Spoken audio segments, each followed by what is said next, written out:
প্রবাস দেশেতে হতেই থাকে বিভিন্ন প্রজেক্ট ইত্যাদিকে কেন্দ্র করে। তো পশ্চিমবাংলায় অনেক দিনে আসেননি, আমরা তার জন্য তাকিয়ে আছি উনি আসবেন।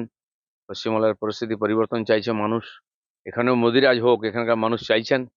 সেই দৃষ্টিতে এটা শুরু হয়ে যাবে অভিযান। তো উনিই আছেন, সংগঠন উনি দেখেন, সরকারও উনি দেখেন, সরকারটা আছে কিনা দেখতে যান মাঝে মধ্যে কি চলছে গ্রামেগঞ্জে। তো অনেকদিন পরে উত্তর বাংলা গেলেন, ওখানে বৃষ্টি হচ্ছে, ঠান্ডা আবহাওয়া, এখানে তো খুব গরম, ঘুরে এলেন একটুখানি। প্রথম তো টিএমসি কাউকে পাঠাবে না বলেছিল, কমপক্ষে গেছেন, ভালোই।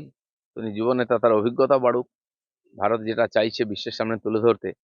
আজ টিএমসি পারলেও চাইলেও পালাতে পারবে না, তাহলে লোকে ওকে দেশদ্রোহী বলবে, পাকিস্তানপন্থী বলবে।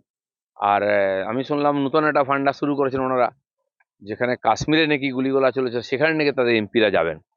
কিন্তু তাদের কতজন এমপি মুর্শিদাবাদে গেছেন, জঙ্গিপুরে গেছেন, ধুলিয়ানে গেছেন, আমি এটা জানতে চাইছি। এমএলএদের বা নেতাদের একটা টিম তো পাঠাতে পারতেন ওখানে, যে হিন্দুদের বাড়িঘর ভাঙা হয়েছে, যে মন্দির ভাঙা হয়েছে, যারা খুন হয়ে গেল।